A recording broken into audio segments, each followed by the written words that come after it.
Order. Your Excellency, are you ready for a new world order? Why they hide the list?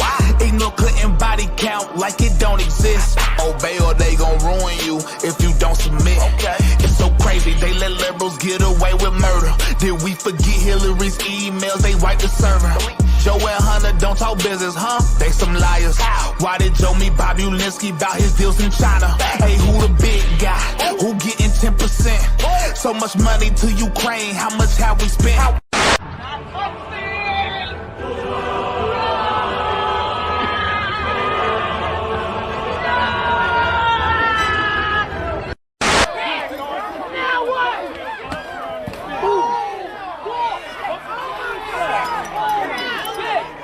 What happened? Oh, he just got bricked. He just got bricked. Yeah, he just got bricked. He just got bricked. Fuck the police! Tonight the music seems so loud. I wish that we could lose this crowd. Maybe it's better this way. Andrew Tate has been removed here. I want you to think about this for a second. This is now the third, fourth, fifth time where someone is removed from all of the digital town squares in one weekend. And now Andrew Tate removed from everything. You're talking about TikTok, you're talking about Instagram, Facebook, Twitter. Of course there was a conference call. Of course there was communication that took place. That's the scary part, is they can all collude together. They've done it time and time again, and they're doing it out in the open. They're just banning people they don't like.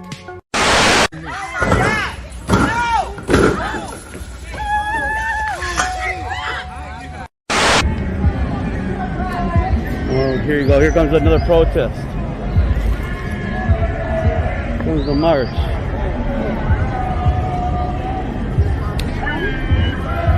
My people, this is my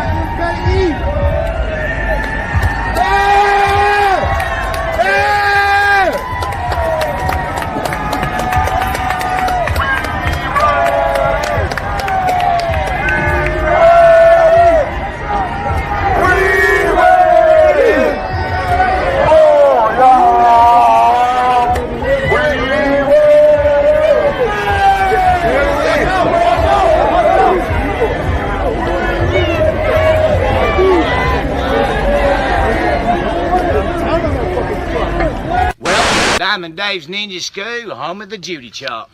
What we's going to do today, people, is I'm going to demonstrate to yins how to properly use a set of Diamond Dave's Ninja Nunchucks, alrighty?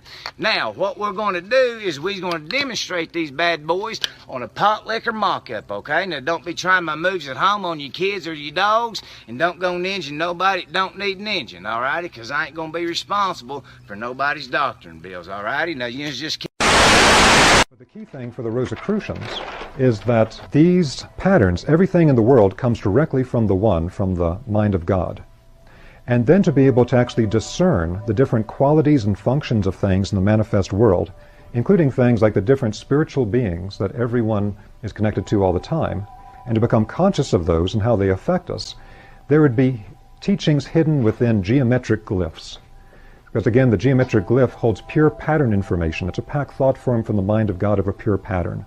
So the Tree of Life holds a tremendous amount of embedded information. There are 22 paths connecting the 10 spheres on the Tree of Life. That's an aspect that's within the Tree of Life that actually shows us the coding pattern of anchors for energy in the human body, for the human consciousness. Known as the most cold-blooded leader of the Viking world, Harald Hardrada.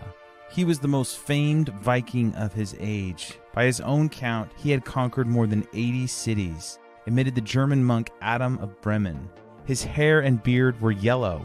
He had large hands and feet. There would have been no mistaking Harald on the battlefield. His banner, called Land Waster, of white silk bearing a black raven. For centuries, the standard of Viking rulers, symbolic of the old father god Odin, marked out for all to see. And Harald, in 1066, 51 years of age, was a colossus. His chainmail, hanging to mid-calf, would have draped to the ankles of any lesser man.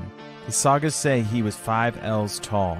The Viking L used in Iceland up to the 13th century ran about 18 inches, which would make Harald some 7.5 to 8 feet tall. It was said during his final moments at the Battle of Stamford Bridge in New York, he tore off his chainmail in a berserk fury, hacking down 40 Englishmen until he was finally taken down by an arrow which ripped through his throat. There is a way of shifting consciousness so that you look around and you see that what we are is a collection of souls in all these individual difference packages. And you can look further than that and see that we are all one in the form of many. Now, if you have seen that plane of reality, how does it affect this plane?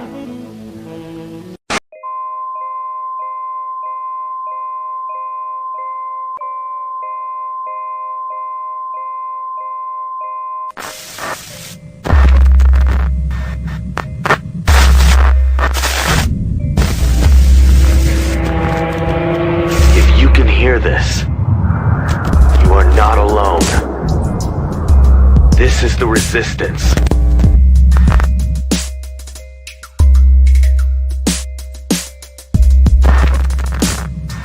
You are not alone. This is the resistance.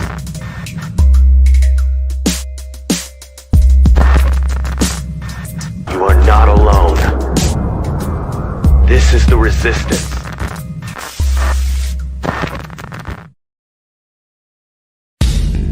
Now, you don't know it yet, but you are listening to History in the Making while you are listening to this show.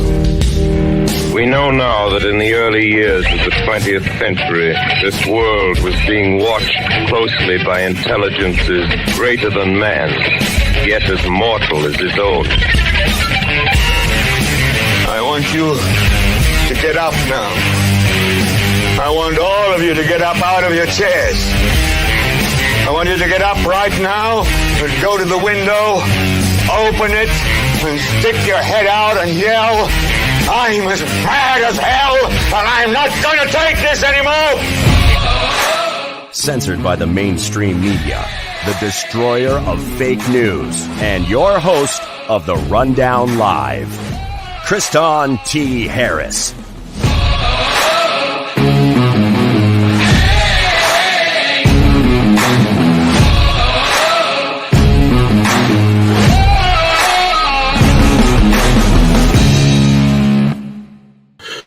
Welcome to another edition of the Rundown Live, rundownlive.com. I'm your host, Kristan T. Harris. We are now live on KGRADB.com, the digital broadcasting. Check out KGRADB. They're a syndication. We're also live currently on social media. So if you're out there in the virtual world there in what they call the internet, you can find us pretty much everywhere. Rumble, Rockfin, Facebook.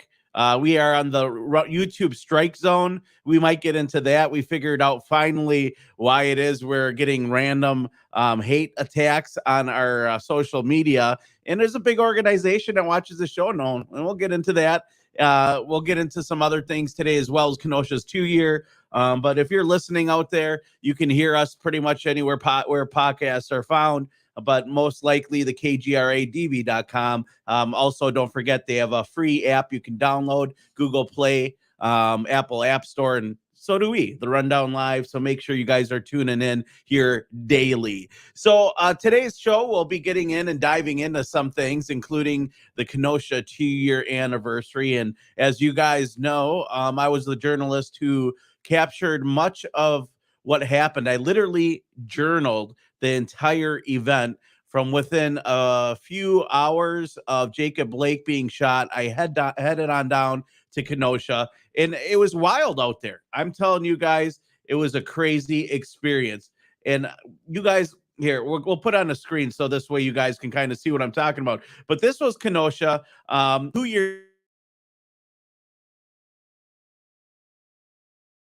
I think I had like an hour of sleep because when I got home after filming this, I started to get a bunch of messages from people saying your video is viral, Kristan. I started getting phone calls from different agencies wanting to license the video.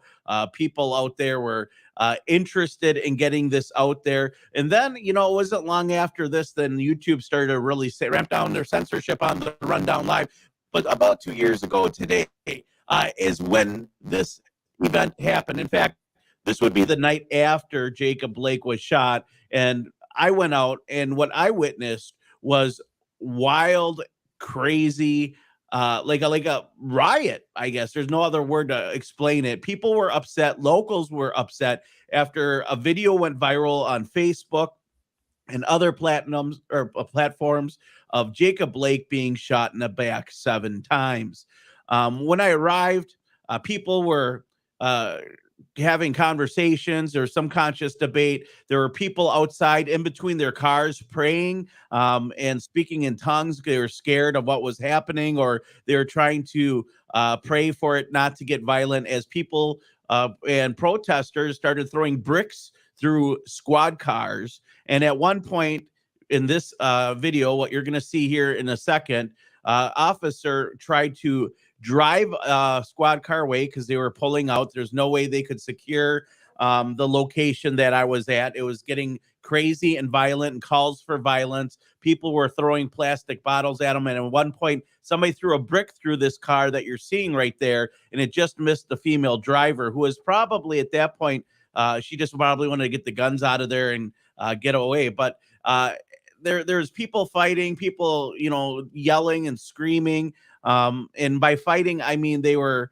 upset. People were just angry. They were angry at what happened. And after this is like a couple months after the George Floyd incident, which happened in May, and it was a heightened situation in a boiling pot. I can't imagine this happening again, and having to go through all this and filming what happened there in Kenosha. But I felt it was needed, and here it is. This is a law enforcement officer getting knocked out by a brick, and I caught it on video. I was looking around at the surroundings because people were throwing things. I didn't want to get hit, and when I saw the officer fall, and I asked what happened. The individual next to me said he got bricked. He got knocked out by a brick. It was just wild. And after this, they started throwing more things, and the Bearcats came out, and then the police retreated back to the police station. And I don't really completely understand why this event captivated the world like it did.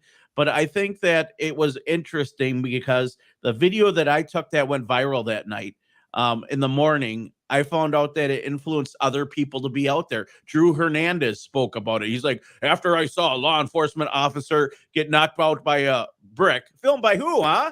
I don't know who that guy was, or Elijah Schaefer or any of these other people. This video had 15 million views on Antifa Twitter accounts, amongst many other things. And, like I said, in Milwaukee, I'm known as a very centrist activist. Far center is what I would say. I covered things on the left and the right. And over the years, some of these people who used to be Green Party activists and, Normal was a big organization for many years. Now it's become kind of irrelevant. And that's Normal People Smoke Marijuana. Organizations that March Against Monsanto. A lot of these leftists were part of these activist groups in Milwaukee. And I was able to develop, some kind of friendship with a lot of these people, and some of them went way far left.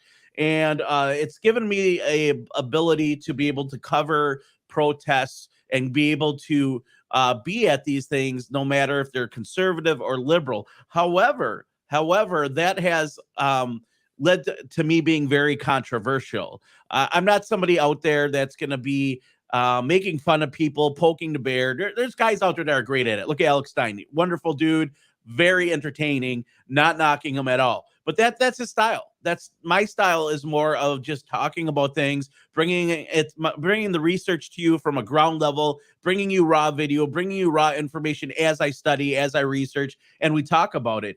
And I've always said this show is a show for influencers. Influencers watch this show, and a lot of things that we talk about, they talk about. The mainstream media watches the show. The Anti-Defamation League watches the show. You want to know how I know? I guess Richard Gage said that the reason why architects and engineers had him removed was something he said in an interview I did with Richard Gage. And it wasn't me that said it. It's something that they didn't like pertaining to how it was phrased. I don't know what it is, but we're going to get into that because he's going to be joining us September 6th before 9/11 to talk about why it's still relevant and the fact of what happened and everything. Where it's going to be Richard Gage Unhinged. So make sure you're joining us September 6th. He will be talking on this broadcast as well. But Don Vi Jr. is here with me here as well. And Don, Kenosha, I don't understand why it gripped the world, but I can say at this point, people were used to viewing videos of places getting ransacked and people breaking in and then just screaming Black Lives Matter. That's their payment here. Black Lives Matter, we're stealing this TV. And I think that there's a real sincerity to people that were involved in the group. Then there's the abusers and the bad actors, like every other protest or rally. For the most part, there's always somebody there or somebody who brings somebody who is attracted to these situations where there's adrenaline pumping and there's a lot of violence and then people screaming back and forth and debating. And I try to listen to people and get their story. I'm not there to debate.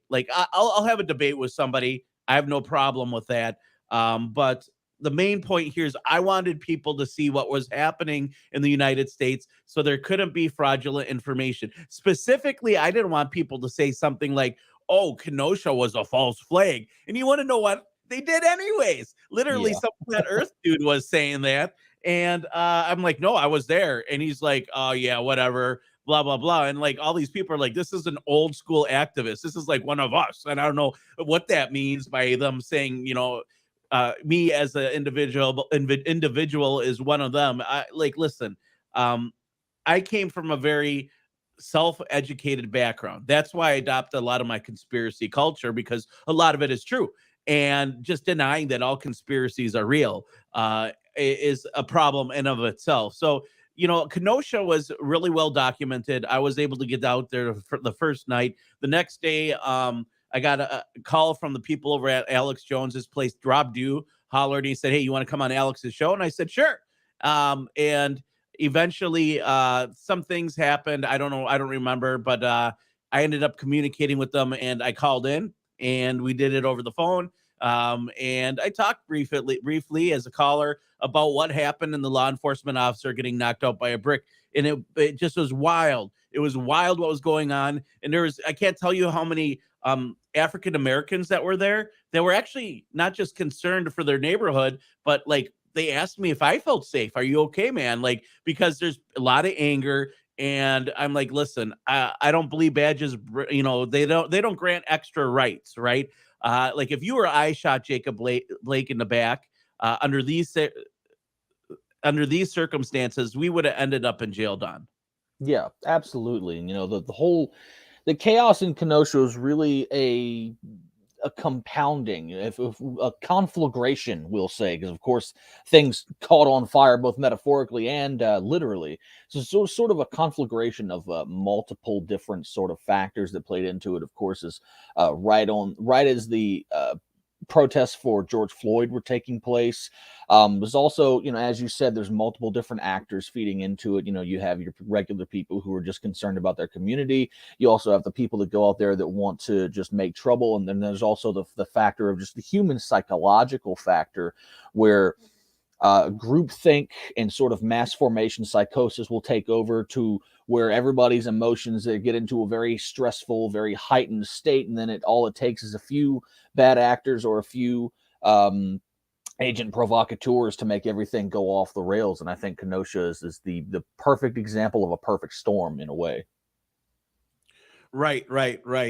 And, listen, there's organizations out there like the Black Lives Matter organization, especially in Ferguson, where they murdered people.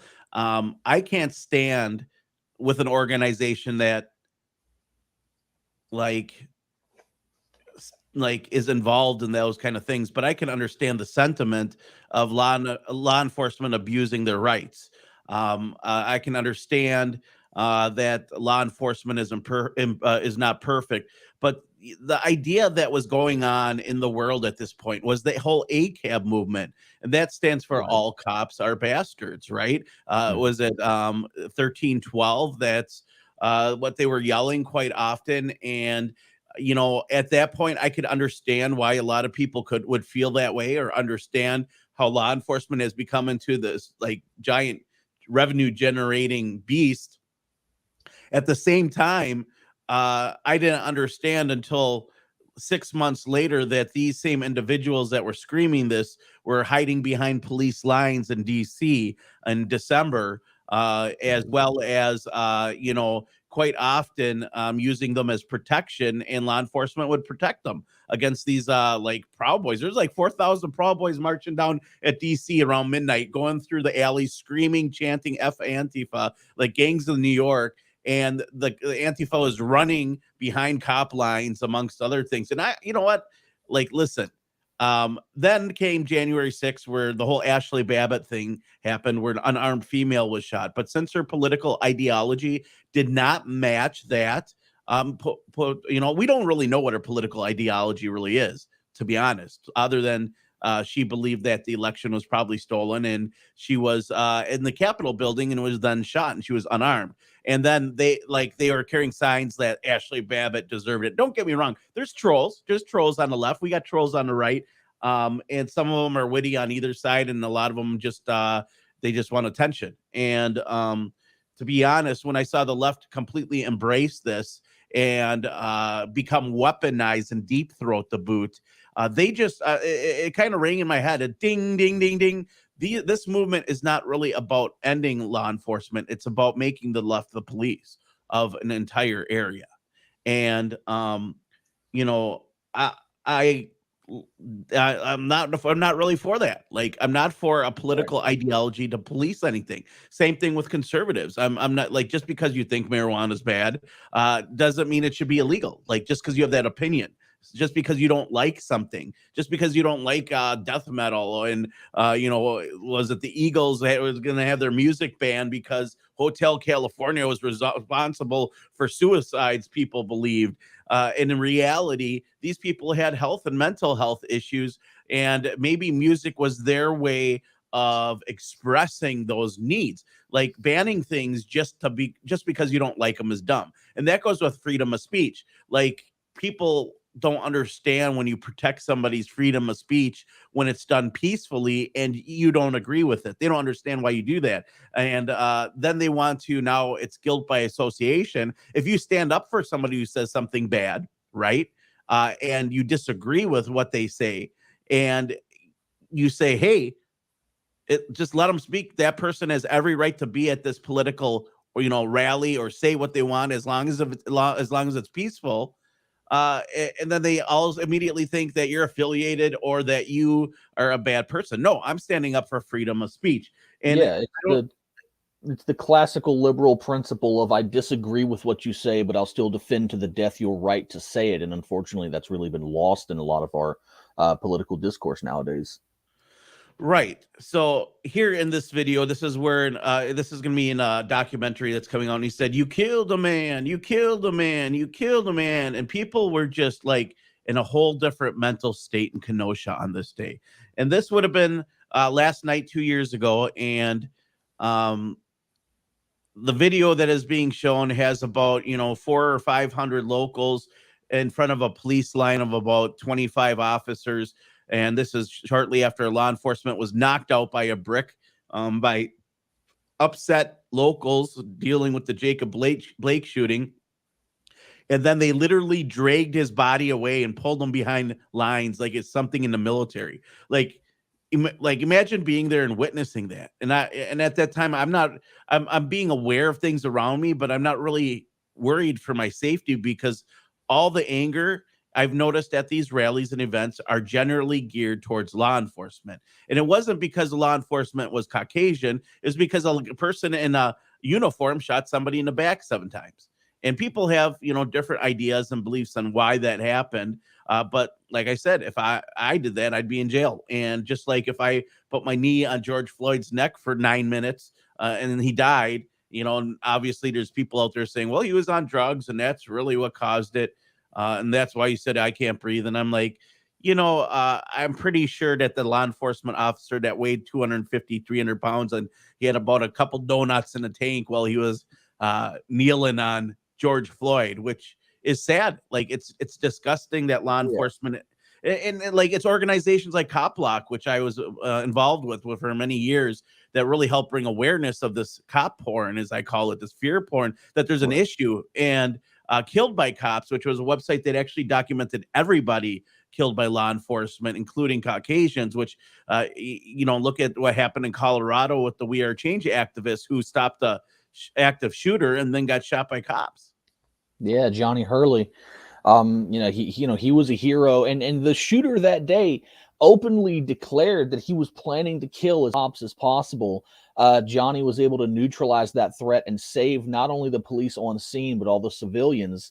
And then the other cops showed up, and they claim that Johnny picked up the shooter's rifle and was trying to empty the magazine or clear it or something.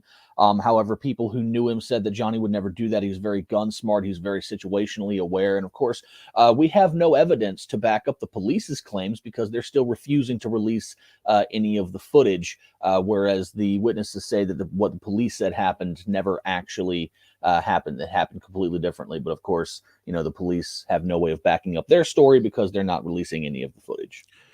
Yes. Anyways, we're going to be heading to commercial break in here just a minute. I want to give a shout out to Chad in the chat, Nicole in the chat, Ed Delgado of the Caramel Conservative. How you doing, Andy Morrow? And if you're in the chat, drop some comments. We'd like to hear what your thoughts are. Why was Kenosha so important to so many people? And I can understand this was like the boiling point after George Floyd, but I want you guys to think about it. Why did the media hype up Kenosha so greatly?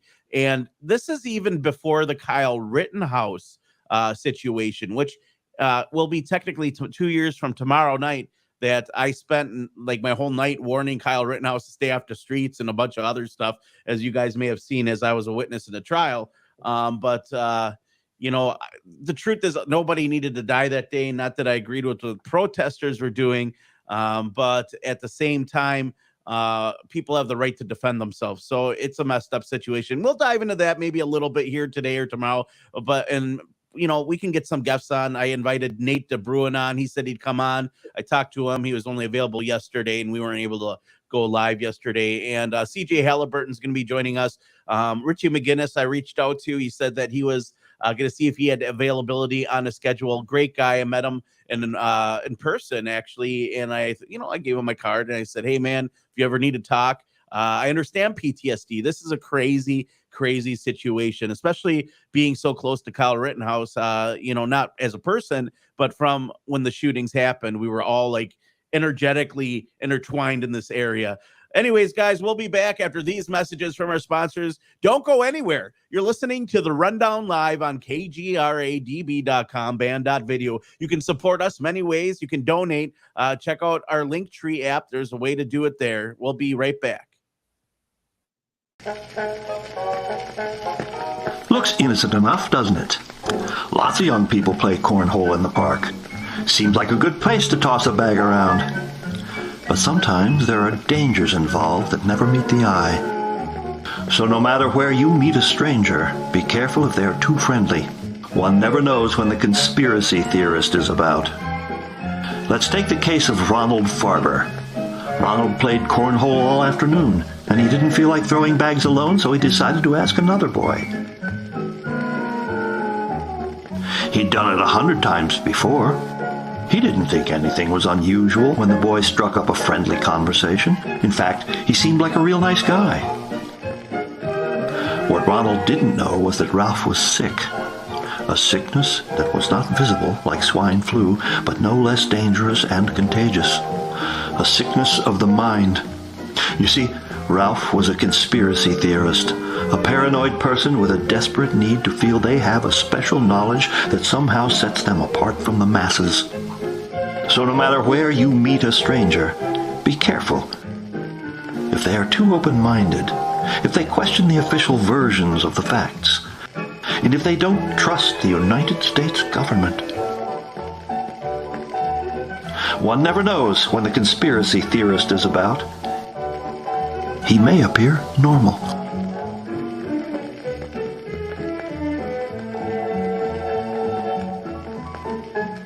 It's no secret that the independent media is held to a much higher standard than the lamestream media.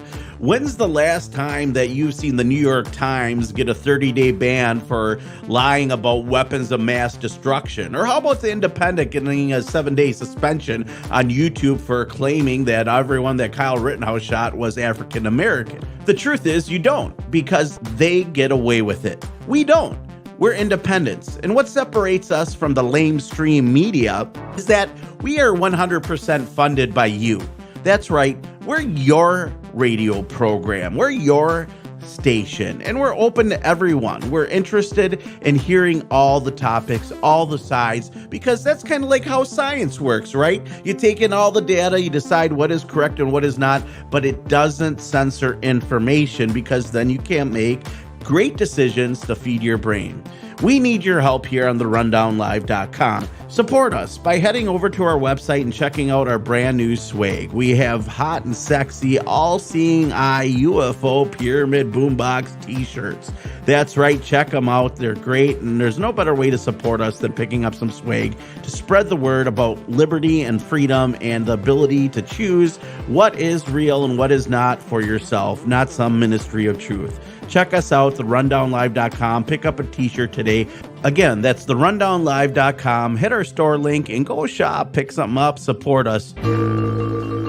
Oil and slave labor. These two wonderful industries make modern life a breeze. And what this fine little filly doesn't realize is that her chic accessories and stunning appearance come from oil and slave labor. Huh?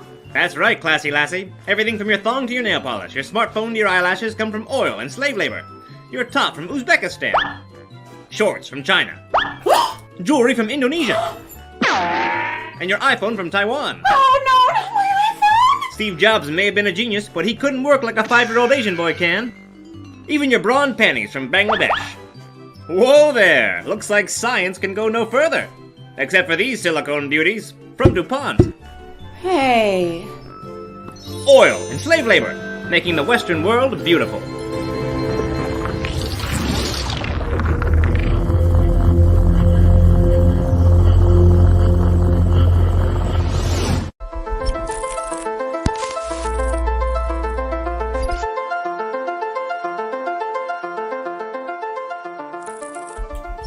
And we're back from commercial break. I'm your host, Kriston T. Harris, and you're listening to The Rundown live on KGRADB.com, the world's largest paranormal radio network in the world. So if you guys like that kind of stuff, in the evening, we have John B. Wells, so make sure you catch him. Caravan and Ed to midnight. He is the former host of Coast to Coast AM as well. He's been on a lot of different platforms, and he's huge, man. He's got a lot of listeners out there, John B. Wells. And we've been talking about on today's program, Kenosha. And there's been some talk now in the chat.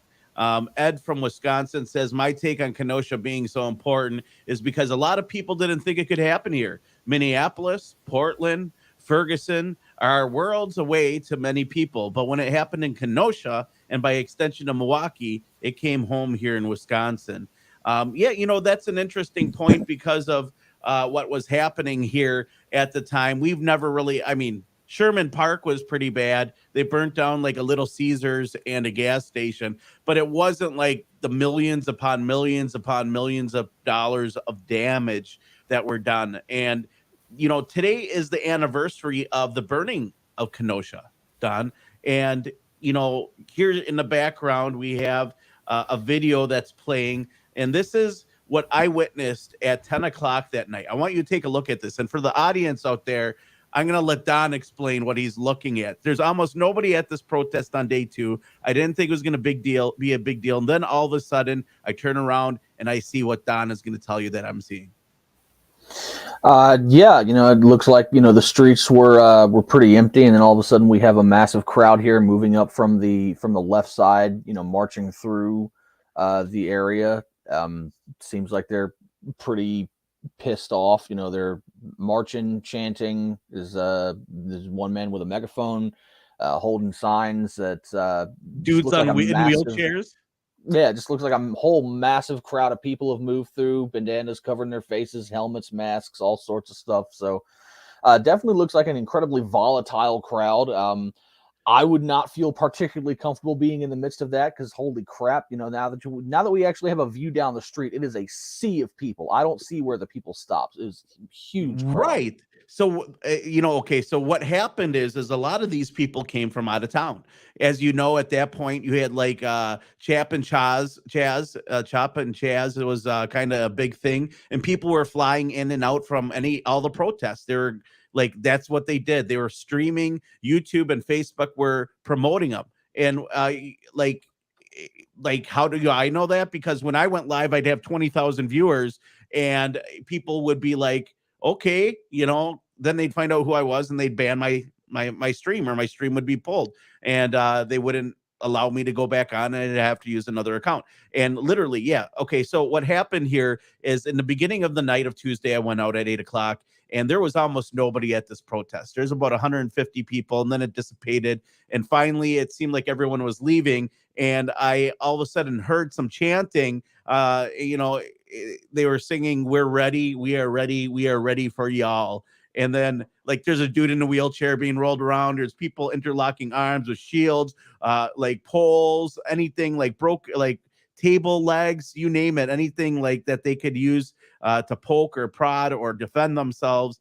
And like Don mentioned, there's masks all over the place. But we're probably talking 4,000 to 6,000 people. And then once the law enforcement dispersed them with tons, and they didn't have a fence around it. This is when before the National Guard came, and the law enforcement was just defending the government buildings, probably because those government buildings would probably in modern day, because it's all marble and stuff, would be ridiculous. Hundreds of millions of dollars would be my guess to build some of those old buildings in Kenosha. So then what happened is they get gassed, and then they're forced to move down the road, right? They get the protesters look, and all of a sudden I look around the corner and I get a look of it, and I see the light poles. They're going back and forth. And since the light's there and I'm about 2 blocks down the road, I'm like, what the heck's going on? So I started to try to get down that way, but the crowd was so massive, I couldn't make my way through until I came to a situation that was wild, man. A light pole that was pushed down, right? Struck somebody in the head. Wow. In the head. And I had video of this individual sitting there while they're trying to, keep in mind, there's no ambulance, there's none of that in any of these in this area. And even I'm if there sure was, they probably couldn't even get through that crowd. Right. They couldn't get to it. And here's a video of that going on in the background. We'll show this. But this is what I was watching and filming. The light poles were going down, and this person got hit in the head by the light pole. And I wonder if they ended up surviving, because it was crazy. They were into shock. They were shaking.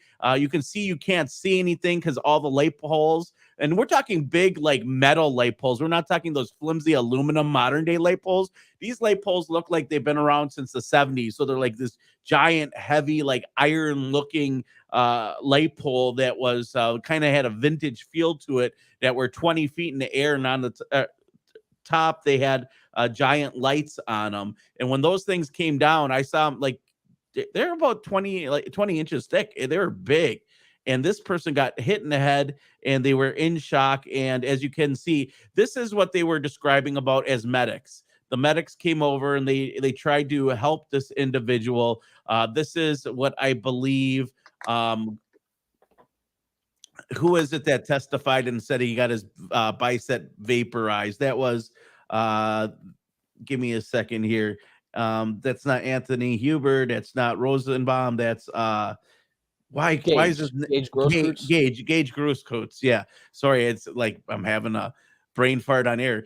He started an organization to help people in case of these situations, and at protests basically. Yeah. And that's probably what we're looking at here. I'm not quite sure, but these individuals are there to keep people safe. And this is a result of that riot. Not only were buildings torn down, churches burned, buildings burned, things destroyed, like car lots and cars set on fire. Can you see? Did you see that across the street? There's cars on fire.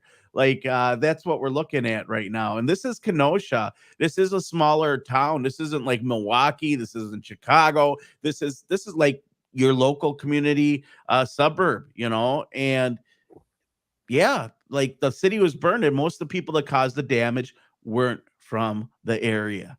So today is the day that this all happened. I hope whoever got hit by the light pole thinks about this next time they go to a chaotic event like this. And I would like to say that I think that majority of the people there, they probably had good intentions, but it's that group think, that group psychosis that we talked about earlier, where all it takes is one person to commit damage and everything is chaotic. And we've seen that like law enforcement in the Occupy era would do that. They would escalate things to give reason to encroach and come after people so they could disperse protests before they got too large and big. And you want to know why? Because this is what happens. Literally, hundreds of millions of dollars of damage in the city of Kenosha. It's still, like, I was just down there a few days ago. It's still boarded up in some areas. Yeah, it's definitely crazy. That's really the problem with situations like that, is the groupthink on either side. As you said, the law enforcement would start, corralling and gassing and groups and whatnot. And, we saw that during the George Floyd protests. We saw that in the protests following the Jacob Blake event, where no side really made any sort of any smart decision. Because, of course, as we've seen, as we've covered on this program, there are multiple instances of law enforcement deliberately agitating the situation because, of course, as we know, pretty much the only language police know is force. So, de-escalation tactics not necessarily in their repertoire. And unfortunately, sometimes it leads to worsening situations that might have been getting a little out of hand, but definitely could have been prevented. Should at least one of the sides said, okay, maybe we should try to calm people down instead of just fighting fire with fire. Because when you fight fire with fire, you just burn more stuff down. Well, right. And so in this scenario, the law enforcement was just protecting, the government buildings, and the protesters went in and literally just burned and destroyed and ravaged everything except for a gas station and a car lot, which had armed citizens in it. And those videos went viral.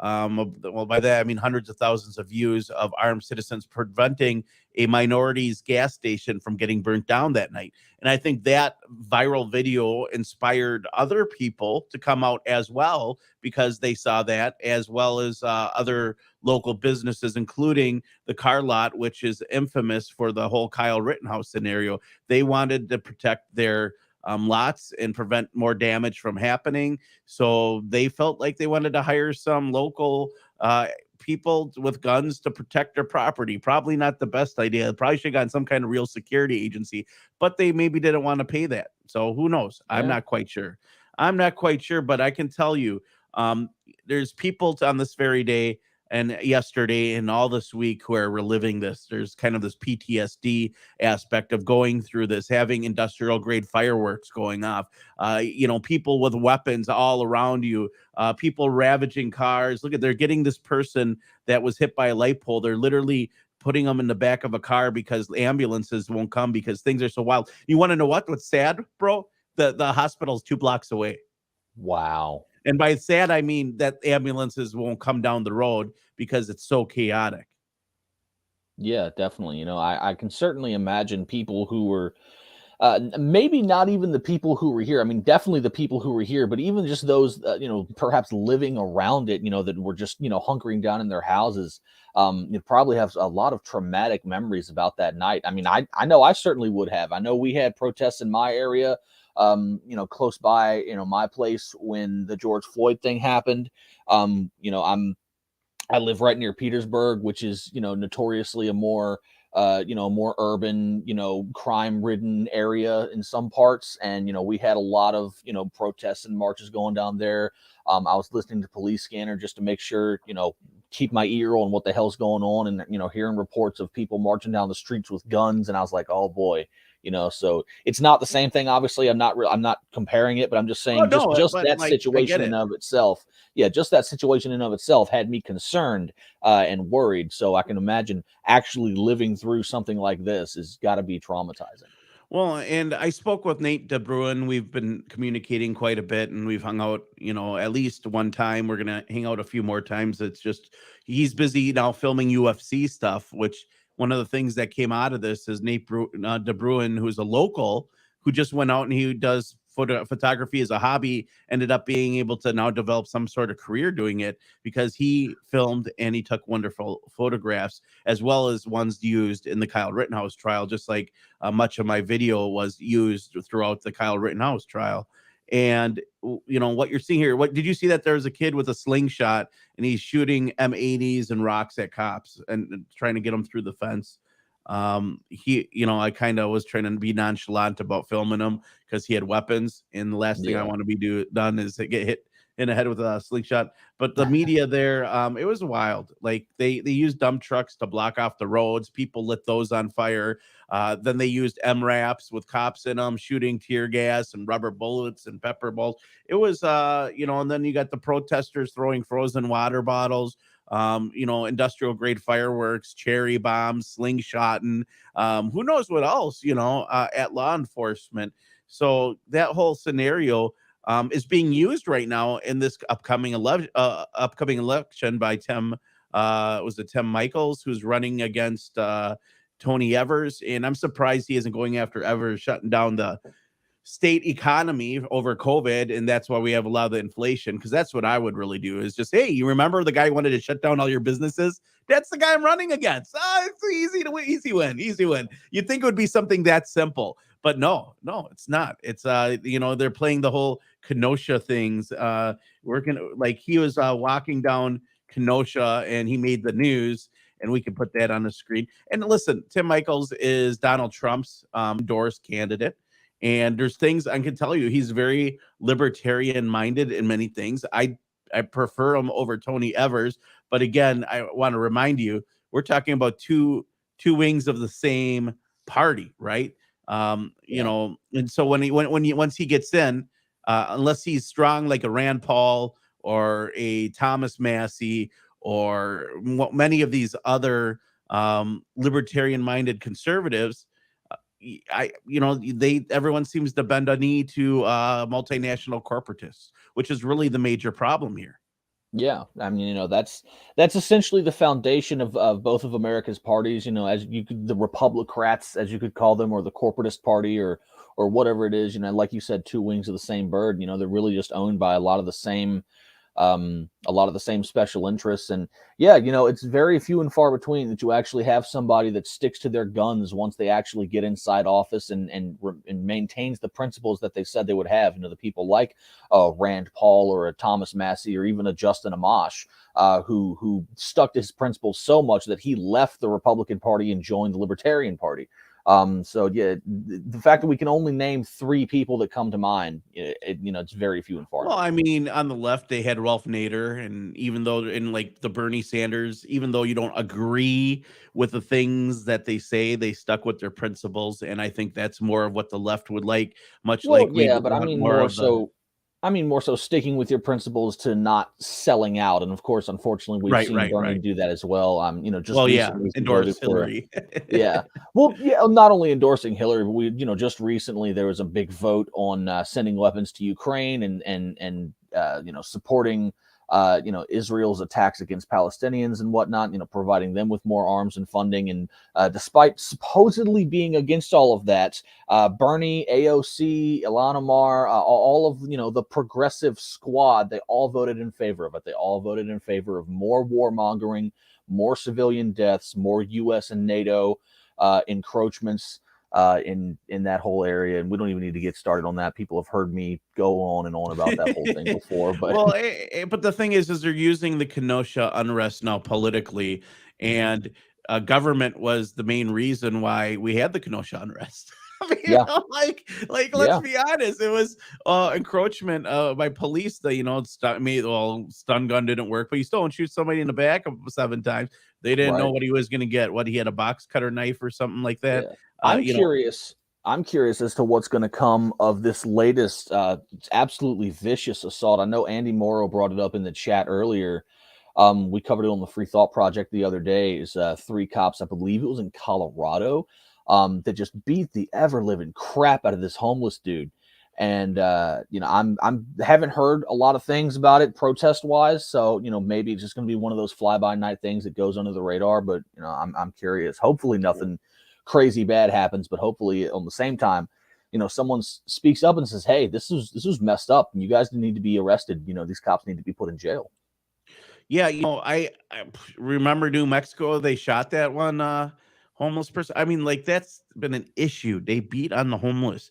I don't get why they're not more sympathetic, but we have a lot of homeless here in Milwaukee, and I've talked to a lot of homeless, especially when I was in California. There's a lot of them out there, and a lot of them are actually, they're pretty intelligent people, and some of them just don't want to work or be part of the machine, and they might have other issues. I don't know. Maybe they have a world of debt and they don't want to leave California and everything there is expensive. I don't know. I don't know why some people, do what they do, but, not all homeless people are like crazy nuts. So they just got bad situation or, dealt a bad deck of cards, or they're veterans who went through a lot and we just don't take care of our veterans. In fact, we'd rather give other, people our weapons of mass destruction. We got 87,000 new IRS agents. Maybe they should start looking for tax dollars in Ukraine. Because that's all going.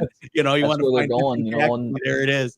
On today's anniversary of Ukraine's Independence Day, I saw on the news earlier, as I'm getting set up for the show, Joe Biden signs the biggest arms deal yet, $3 billion of our tax money that they're stealing from us, folks, is going to Ukraine. Not fixing our infrastructure, not, I'm not sure if anyone else heard that. That was my neck.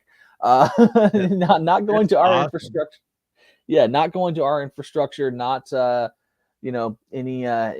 healthcare, not helping any Americans in any sort of way, but no, going to Ukraine to fund military that is full of infested with neo-Nazis and but you're the neo-Nazi. Everyone that doesn't agree with the left is a neo-Nazi, right? Right. Yeah. Or white. Remember the term white nationalist? First, you're a nationalist. That's bad. Then if you're white and you're a nationalist, then you can't really differentiate between that and extremism. Like if you're Caucasian, then you're just extremist. That, like, the whole manipulation of words and the micro triggers and subconscious assault that we're under, and our mind is constantly under attack, especially in the propaganda. I was thinking about that UFO that the government brought out. How much the image of one? How much do you want to bet that's just a government aircraft, like the triangle UFO that they say is the best picture of a UFO yet, with a jet in the background? If there's a government jet and it's in the background, how much do you want to bet that that's a government aircraft? And much like anything else, all the other ones that have been good pictures, have all been allegedly involved in some kind of government, program or corporatist program, oil companies, Lockheed Martin, whatever it might be, that have done research. It's definitely plausible, and I think it's the most likely possibility.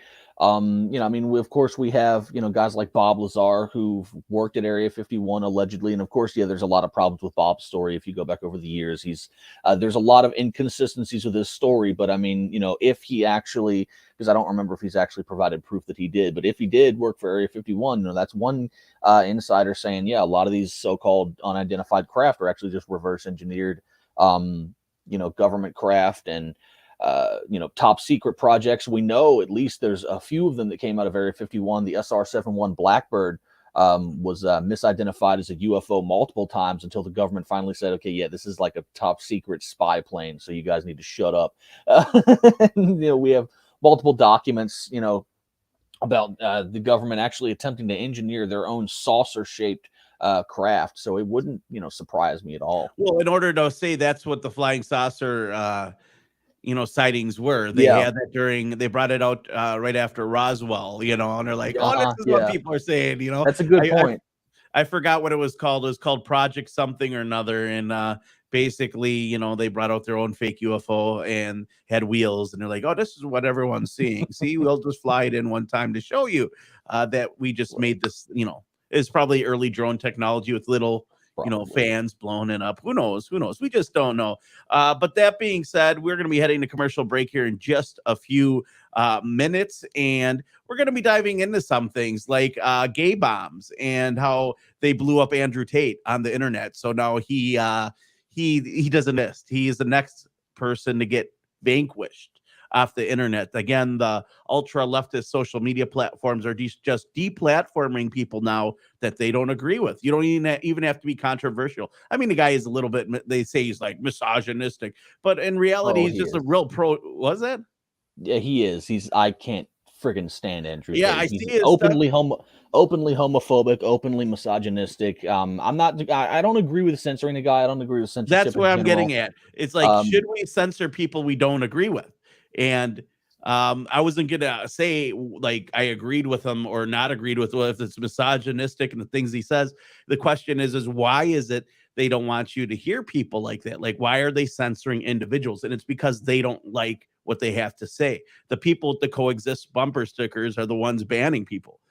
And they're the ones that don't want cops, but they want to be the cops. They're the ones that don't want military, but they want to be the military. Like, they're the ones that want to really just run your life. And that's just the way it is. That's the way it's going. They think they can do it better. They want to do it better, but they want to be in charge. They're I don't know what is sociopathic, I think is a special word, where they have to be in charge of everything and that you have to follow their orders. We're going to be diving into the gay bomb. And did you know, well, we'll get in there. Our government decided that they were going to try to make a bomb that would turn men gay.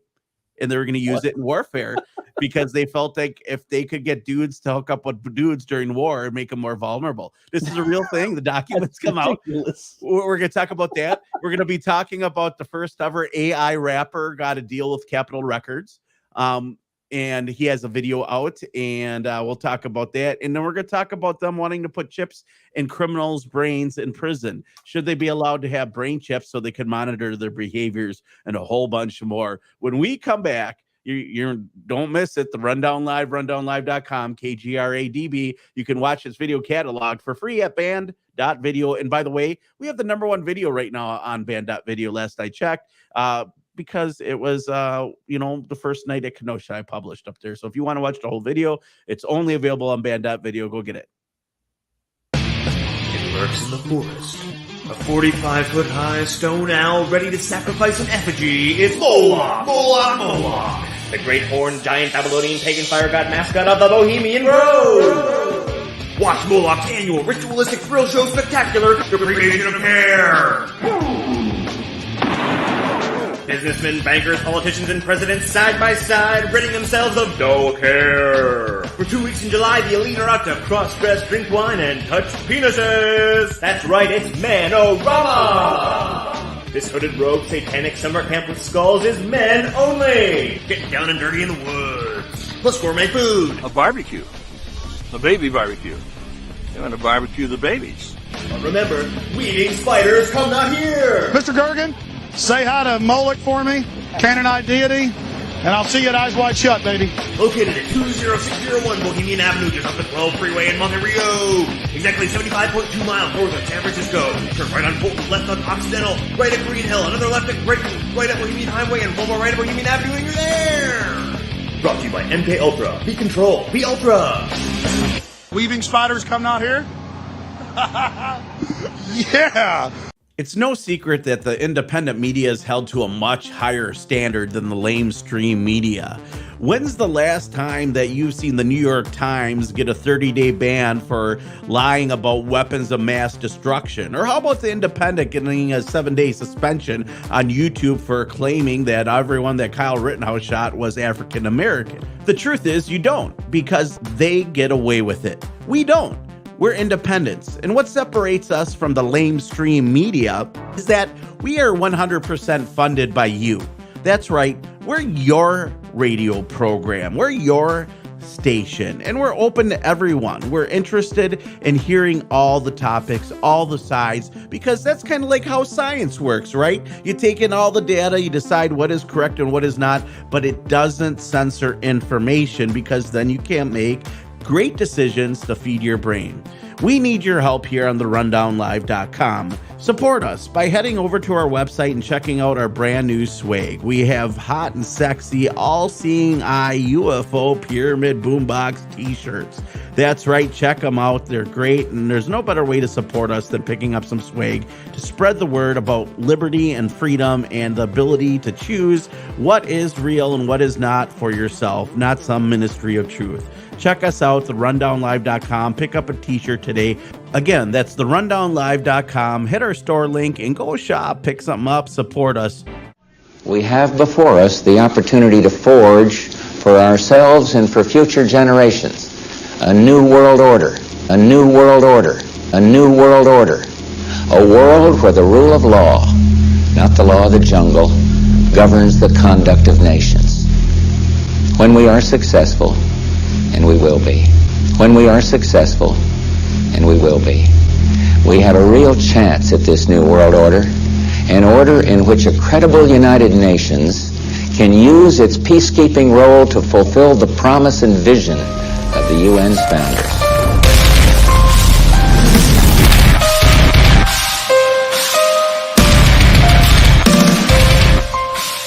Until now, the world we've known has been a world divided, a world of barbed wire and concrete block, conflict, Cold War.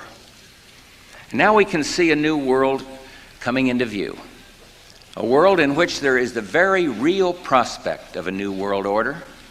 In the words of Winston Churchill, a world order in which the principles of justice and fair play protect the weak against the strong.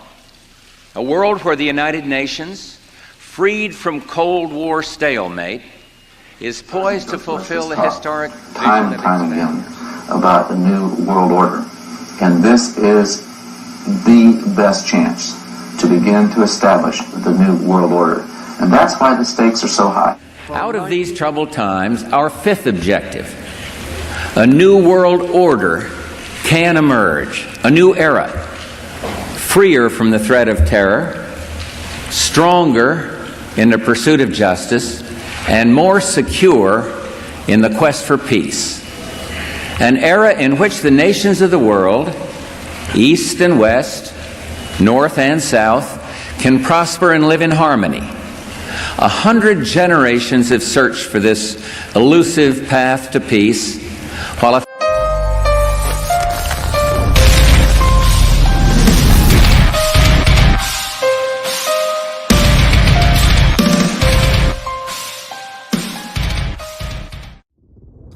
New World Order!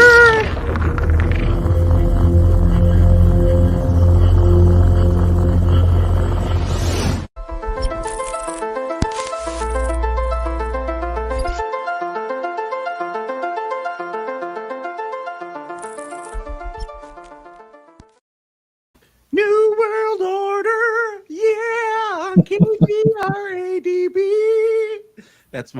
That's my girl voice. Anyways, Rundown Live, rundownlive.com, live on KGRADB. You are listening to us here also on band.video, Rumble, Rockfin, ROKFIN.com. If you want to support us, drop some tips in the chat and a whole bunch more. And, I was looking through and I've heard Alex Jones talk about this. And I wanted to verify because he's talked about this a few times in the last 10 years. And probably when I was listening the most, which was 2012, 2013, 2014, 2015. And that is that the government has a substance that will make you gay. And I was like, meh.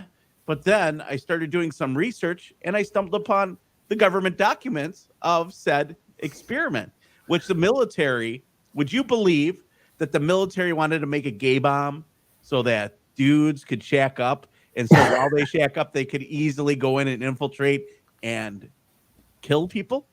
Like, I'll tell you, I would believe it because I know there's no There's no lengths of absurdity that our government would not go to, especially in an attempt to proliferate its warmongering. So, we have chemicals in the water making the friggin' frogs gay. So I wouldn't be surprised that there's, gay bombs in the military. So first of all, it says in 1994, the U.S. military actually considered building a gay bomb. So that makes me ask, my first question is, does that mean that they have chemicals that can make you gay? And the idea of the gay bomb came from the desire to debilitate and distract their opponents, but not necessarily kill them. So why would they want to distract them? Well, they'd want them to shake up. So you could probably go in there and just either capture them or take it over easy. The concept of the gay bomb sounds like something out of a bad science fiction movie. A bomb that would drop a mixture of chemicals on the enemy and literally make them fall in love with one another. To distract them from their wartime duties seems like such an impossible, far-fetched, ludicrous plan that no one could ever possibly attempt it, right? Wrong.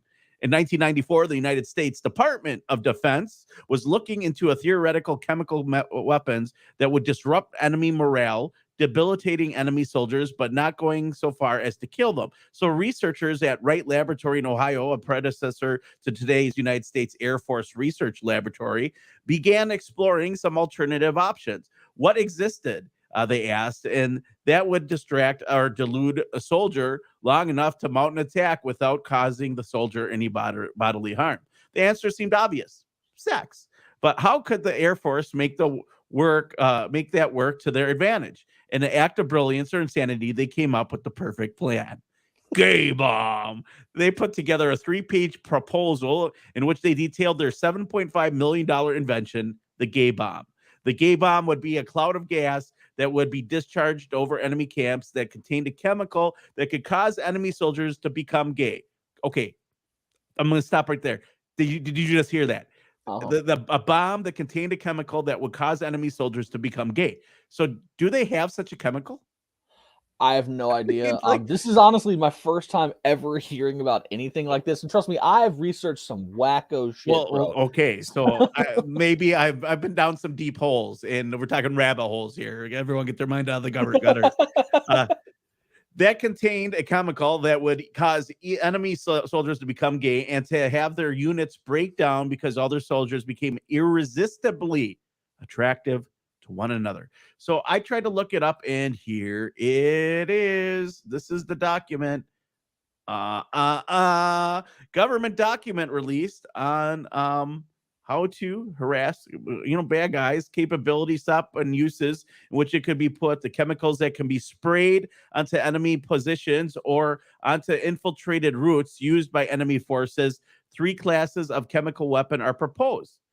Number 1, chemicals that attract annoying creatures to the enemy position and make the creatures aggressive and annoying. Okay, that makes sense, right? Then they're always on.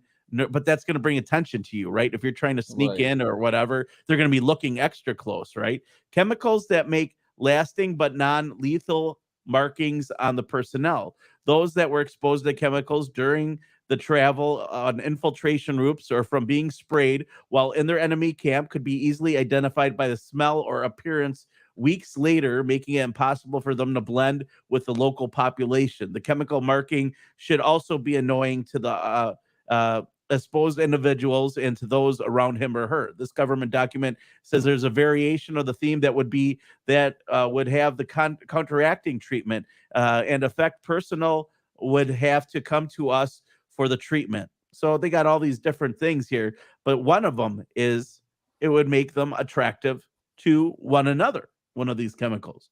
So they actually thought about making, like, there's a bunch of different ideas here going through the documents, but one of them would make you inadvertently attracted to another person.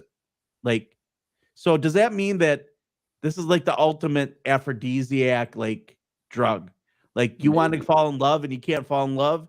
The military has made it up. So basically, the article says the pheromones in the gas would turn the soldiers gay, which sounds totally legit, obviously. Of course, very few studies have actually produced results that back this proposal, but that didn't stop them. The scientists continue to suggest additions to the gay bomb, including aphrodisiacs and other scents, because the scents follow them.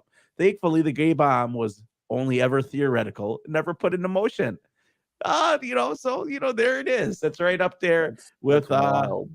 But I'm telling you, so I'm curious if they have a chemical like that can do that and can literally make you attracted to men when you're not. And then they can use as blackmail because somebody took part maybe in homosexual activity that they did not. Well, Think about how that could be used. When it comes to things like that, I know they were at least experimenting with it. I know, things like atrazine can cause hormonal imbalances. That's the whole, chemicals in the water making the frog gay. That's a legitimate scientific fact. Is the chemicals like atrazine, the herbicide, causes chemical imbalances, and it causes, hermaphroditic transformation. It causes male frogs to, male frogs to fornicate with one another, female frogs, and not just frogs, amphibians, fish, like it's a whole lot of things like that.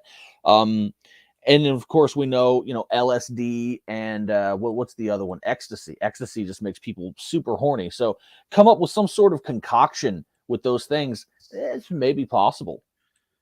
Well, right. And so that was kind of my big question is if they were trying to make it 94, do they already have something like it now? And how could it be used and to go after political enemies and its usefulness? Because it's one of those things like the voice of God technology, like that they would have, and they just wouldn't want people to have it because it would be very dangerous. You could make people fall in love with anybody, and they would probably be not able to control themselves. And you would not be able to maybe identify these individuals or who was actually affected by it. But if you want to think about that, that's wild. But keep that in mind that, weirder things, government has worked on weirder things. And one of those things we should be watching very close to right now is using brain implants. And not only just brain implants, but brain implants to be installed into prisoners. It's not that long ago that talking about brain implants and microchips and things like that would get you labeled a nutcase conspiracy theorist. But, here we have it. Well, here you go. I'm going to pull it up. For some reason, it disappeared on me. That they're talking about implanting brain chips in prisoners to correct behaviors. Here it is. And I'm telling you, this is the UK Daily Mail. I'm going to put this on the screen for everyone to see. Could brain chips be used to control crime? Well, how do you think they're going to control crime? I wonder how do brain chips control crime? Unless they're controlling you. Yeah. Exactly. That's the thing. As you go to commit a crime or you have the thought about committing a crime, the neurons, it's like, I'm going to commit a crime. It goes to the chip and the chip's like, no, you're not. It zaps you. And we'll give up some gay bomb juice and all of a sudden you'll be happy. That was punny, right? Punny? No, not too soon. Anyways, offenders' behavior could be monitored using futuristic implants. But experts warn criminals could claim their device was hacked to evade a sentence. So now that's the other thing. Biohacking, brain hacking. You got a chip in your brain and it can be hacked. Like, does that make you want to get a brain chip interface? Like, because Don, think about it. Like, tell me you have not entertained this idea. Like, if you could have a brain chip interface, and number one, it could fix things like, let's say your metabolism, let's say your memory, let's say, like me, I'm getting old. Like I look at food and I get fat. But if I could just get an app that allows me to control my metabolism because a brain chip interface will communicate with my body and my brain, or fix something that's wrong with me by using neural nanobot technology, because there'll be nanobots in our bodies anyways. Like, how about downloading like languages or knowledge or whatever it is? Like, would you even consider it if it was, let's say, non-invasive? Like, let's say there was no brain chip install, but it was as simple as wearing a headband. I still don't think I would. I think I'll just stick with the typical book learning. If I want my metabolism to work better, I think I'll just eat better, eat in moderation, exercise a little bit more. Eat things that are good for you that cause increased metabolism. If I want my memory to work better, there are brain exercises and memory exercises you can do. I don't think I would be down for it. Well, my main point here is normally the prison and the mental institutes are the first people to be tested on, right? Because they lose almost all their rights. So what they're trying to do is trying to say that if you commit a crime, guess what? You get a brain hack. You get a little robot, brain chip interface, and then you'll be able to connect to the brain cloud interface, which will create and control your behaviors. You know what I think about? I think about what is it? The Matrix. Where Neo is going everywhere, and wherever he's seen, what happens to the people who see him? They all turn into Mr. Smith. They all turn into Mr. Smith. So somebody hears you talking and saying 9/11's an inside job, and all of a sudden Mr. Smith is there. Yeah, and that's a real thing. That's it's a psychological factor called the Mr. Smith effect that has been in some ways documented. Whenever you talk about something that's outside of the status quo, for example, 9/11 is an inside job, it triggers that cognitive dissonance, and all of a sudden that normal, rational person, just becomes a mindless drone to defend the establishment because they cannot handle being confronted with information that potentially contradicts the lies they've been told.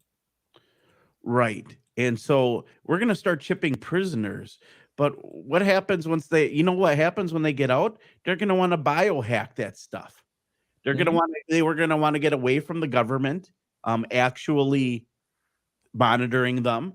And they're going to have a hack run. And they're going to somebody else might be able to access it or hack them. And not what's that one? Was it, there's a movie out there where your people who didn't have a lot of money, they'd loan their body to video game players and they'd play them behind a controller. Was it Ready Player One? Nah, that wasn't it. That was VR. Like everyone had the VR headsets in that one.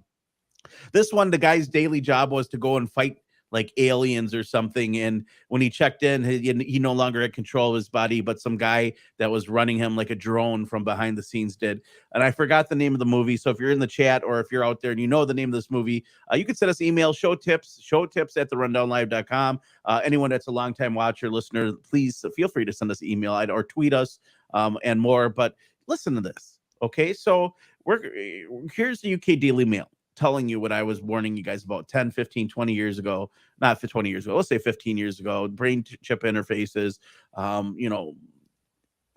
so here it says that advances in neurotechnology could soon see implants reaching the mainstream. Law enforcers could use implants to monitor or manage potential reoffenders. This may affect legal process as offenders could claim their chips were hacked. Mail Online looks at how neurotechnologies could affect future crime trials. With recent advances in brain implants touted by the likes of Elon Musk, and mind-altering technology might not be the stuff of science fiction anymore. Neurotechnologies are brain implants or pieces of wearable tech that interact directly with your brain by monitoring and influencing neural activity. They are already being used in medicine to treat Parkinson's disease, which is a good thing, and tested by military organizations looking at to employ cyborg soldiers. I don't know if that's a good thing. Like, what do you think the pay is for a cyborg soldier, dude? Do you think like they get like high? Like they probably already got them. I think it probably starts out really high, and then the more cyborg you become, the less human you are, the more control they have over you. Oh, well, now you're just a drone. Now we can control you. Now we pay you nothing because we don't have to pay you anything because you're a drone. You do whatever we say. You know what this reminds me of is Cable. Cable is a Marvel Universe hero, and he's like the cop of the future, and he's part cyborg. But that's what we're looking at here. They want to turn, and I wrote about this. Okay, this is one of the articles that DARPA sourced the Rundown Live. Who would have thought DARPA watches the Rundown Live? We were talking about the 2012. 2013 it was. We were talking about how DARPA was already implanting chips in soldiers' brains so they could record their visual cortex allegedly and record all the video things their eyes saw. So when they died, they knew what would happen to them. That's what they mean by cyborg soldiers.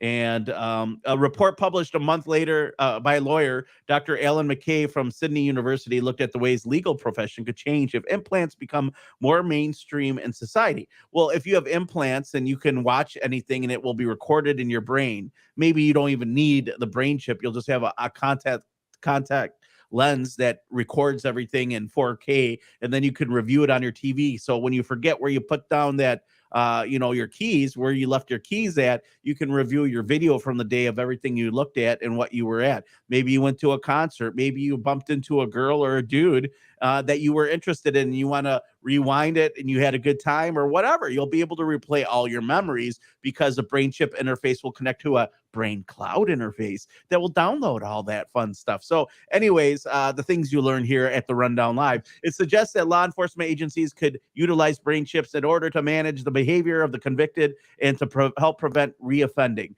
So not only are they like thinking that's pre-crime, they're literally going to put you in a mental prison and have a chip in your brain. Like they have chemicals now that make a minute seem like years. So they're wondering if they could psychologically put people in for life sentences that they deserve by giving them medication to slow down their experience and make it feel like they've been in prison for 8 life sentences as a punishment. There's all sorts of messed up stuff they're talking about in the prisons right now, but they want to be able to control how people act when they get out of jail and out of prison.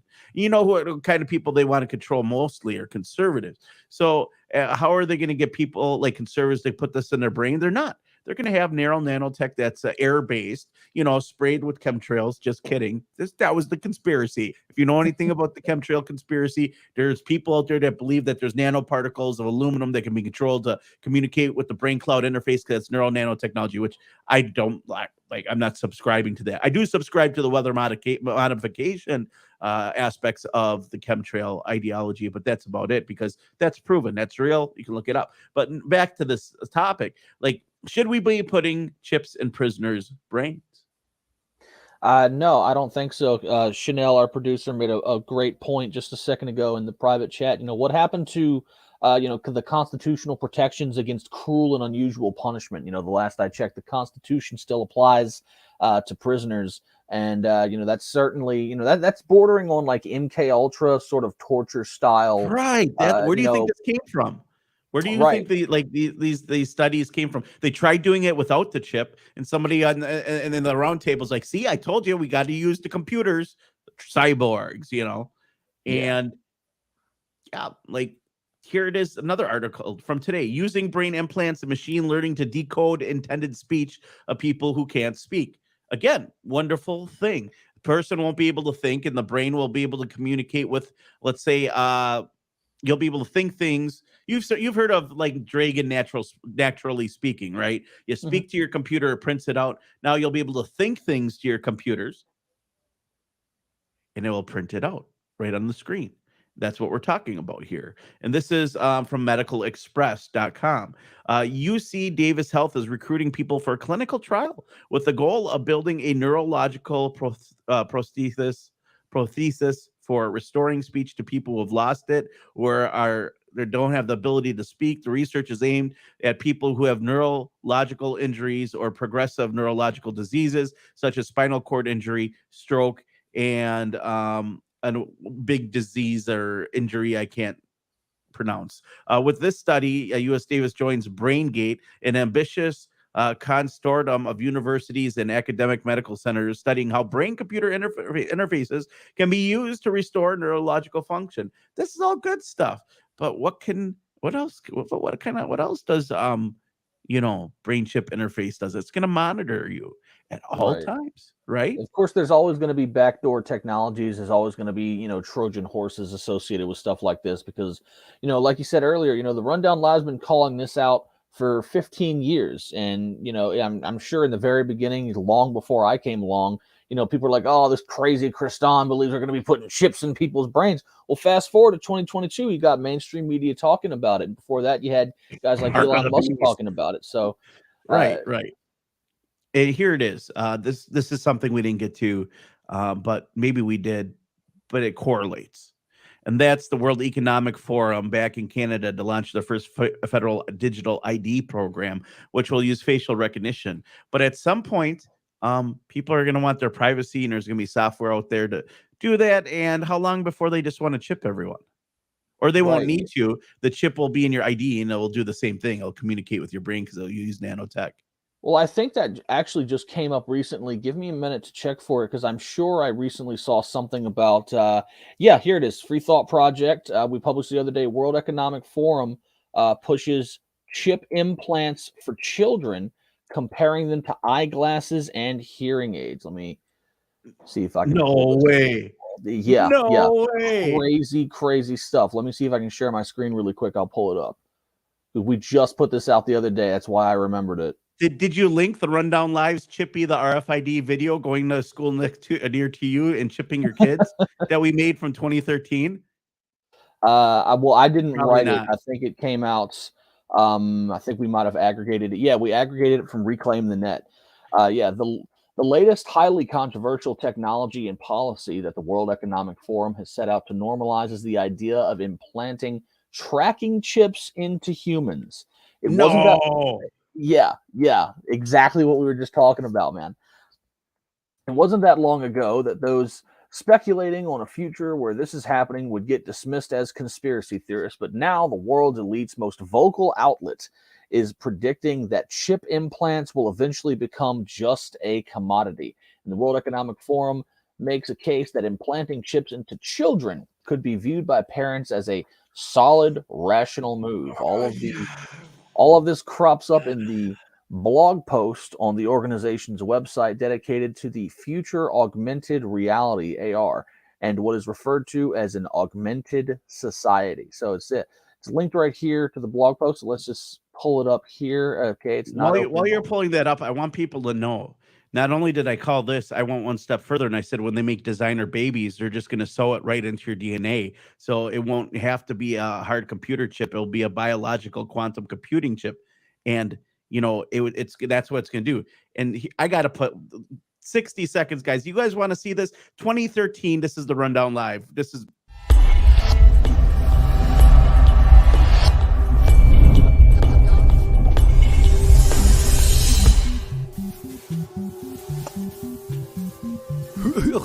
Hi guys, I'm Chippy the RFID chip. That stands for Radio Frequency Identification. I'm here to track your children for the government for when the Satanists steal them, and then you can find their corpses after the satanic rituals. We're coming to a school near you to let your children know to go ahead and put this inside of their bodies without parental decision. That way, the government can know all of your secrets. Chippy the RFID, coming to a school near you.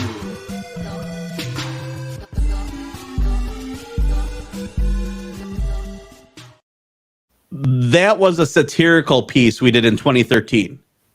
Yeah, and now here we have it right from the blog. You can see right up here.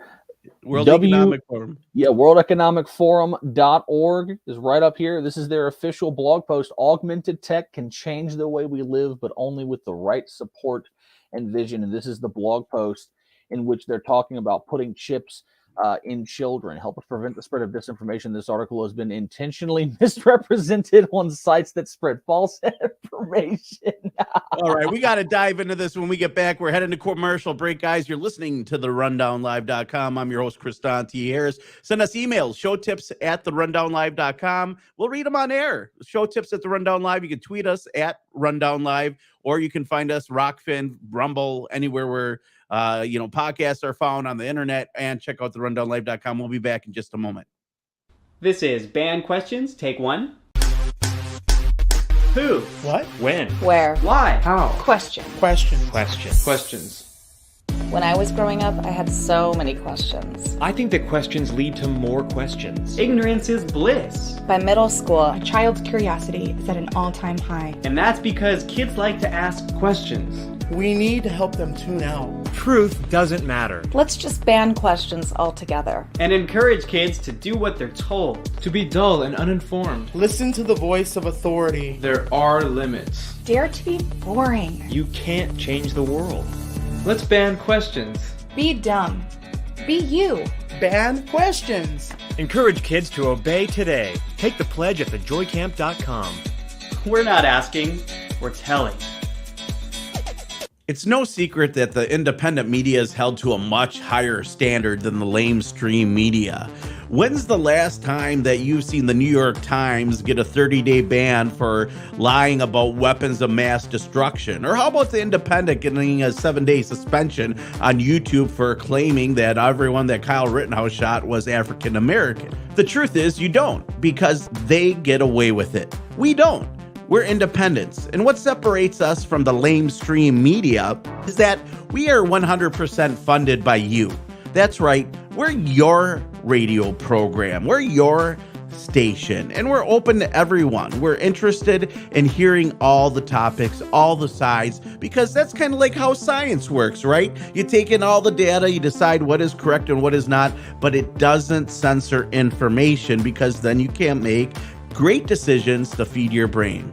We need your help here on the rundownlive.com. Support us by heading over to our website and checking out our brand new swag. We have hot and sexy, all-seeing eye UFO pyramid boombox t-shirts.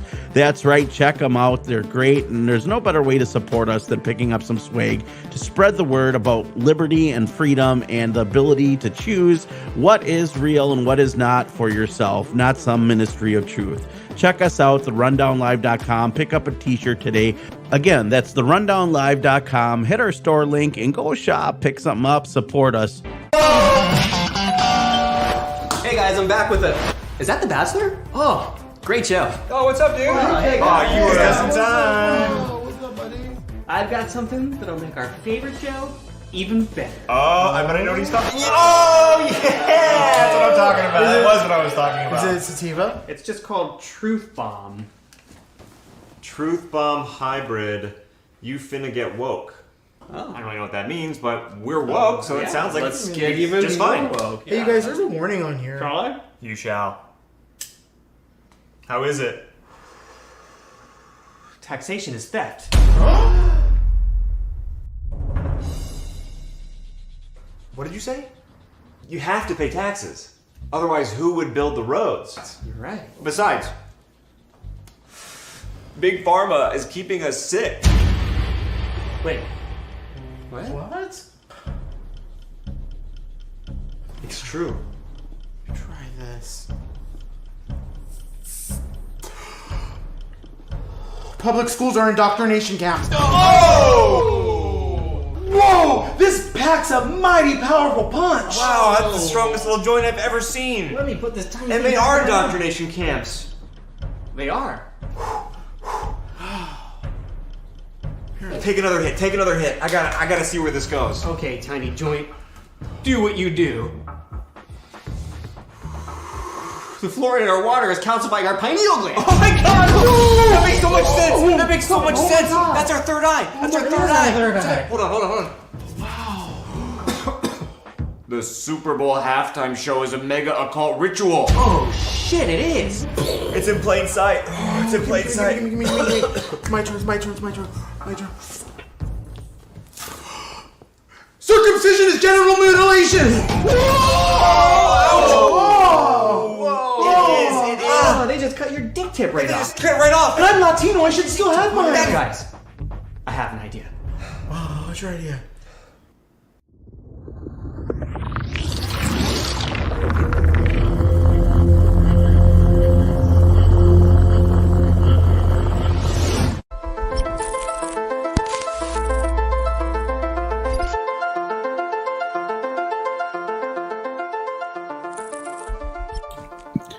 Just snipperoo. We're back. The Rundown Live, rundownlive.com, on kgradb.com, band.video. We're live on all these different platforms out there, YouTube, Facebook, Rumble, Rockfin, the KGRADB members only area. We are also live audio stream on TalkStream Live. If you use the TalkStream Live app, we're on there daily, so make sure you check it out. We're normally in the top 10 as far as live radio programs. If you're trying to find a live way to watch or listen, just go to therundownlive.com. You'll find video, or just hit our Linktree link. Normally, we drop it in the information in the bottom of the chat, amongst other things. And we've been talking about, Kenosha. We were talking about the gay bomb. We were talking about the government wanted to make a gay bomb that made people gay and drop it on enemies. That's the ultimate rainbow bomb, and how could that be used? Then we were talking about how the government eventually the government's going to want to chip people in prisons and control how they behave with brain chip interfaces. And now we're talking about chipping children and how in 2013 we talked about it. But, it's wild. So, like, if they chip the children, does that mean that people will have access to their whereabouts at all times?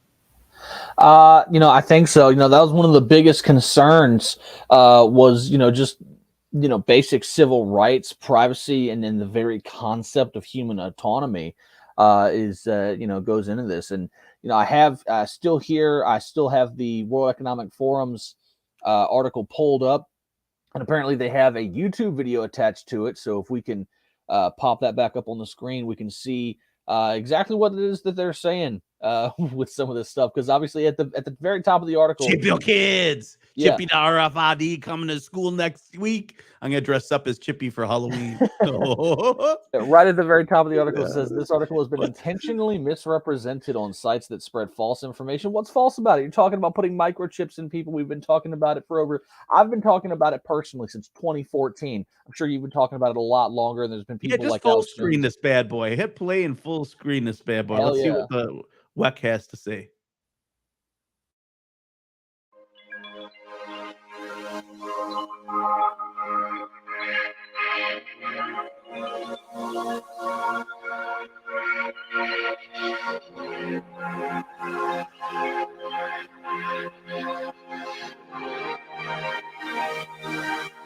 Basically, it's saying prosthetic.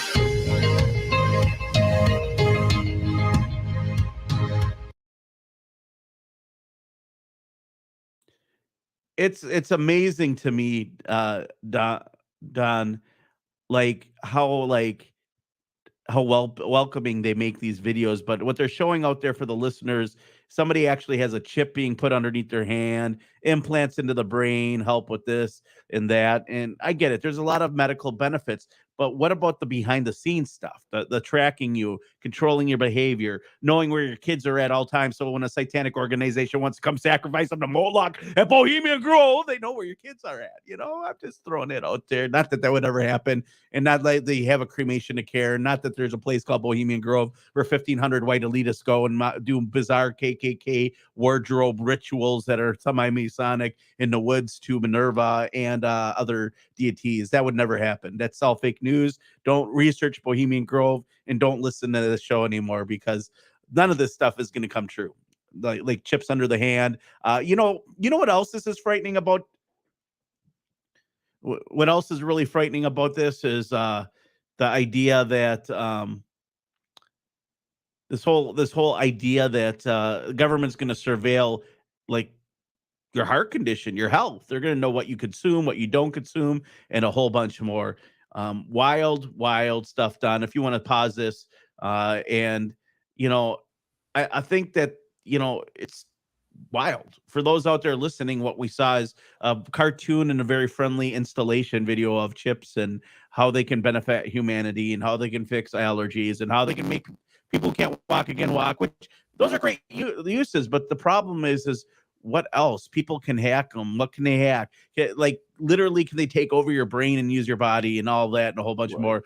But and of course we know the World Economic Forum have spent a long time, especially since 2020, pushing their digital ID, their digital currency. Of course, it's being entwined with the metaverse. We know the World Economic Forum now working with Meta and the Zuckerborg to create, the metaverse concepts and whatnot. So of course, this is all going to tie in together. Because I said in the very beginning, in 2020, as soon as they started talking about digital ID and combining it with your digital currency and the central bank digital currencies, the CBDCs, I said they're talking about this now. They're already talking about brain chip interface and brain cloud and all that stuff. We're going to see it come to microchips. And I said they're going to try to implement the COVID vaccine with a microchip. DARPA developed one. They never moved forward with it, but we published it on the Free Thought Project.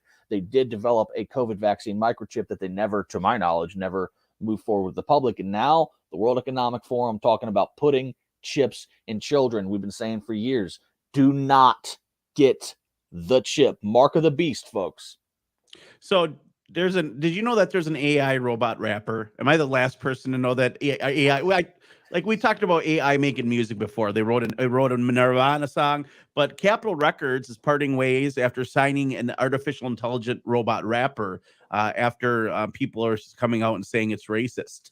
It's like what's going on with AI? Why does AI seem like maybe it's because of the microaggressions and it's taking things literally by law instead of including people's feelings? But FN Mecca, FN Mecca, it's FN and then MEKA is an AI influencer. And we talked about this, how they have these fake girls who look really attractive and they wear scantily clad clothes and they look so real that you think they're real. And they are virtual influencers and they're not real people at all. Just like the dating websites with all the fake girls and dudes on them and that are fake messaging you. Same idea here, except they're getting people to maybe condition them by having a very attractive female who has different points of view. And maybe how many fake virtual influencers are there out there, on platforms like Twitter, right? Elon Musk, virtual influencers. That's how they really are. And by having, half of Joe Biden's followers being fake and aggregating things, and half of them do, that opens up the algorithms and shows them what is popular and what is not. So literally you are having everything be fake in the world.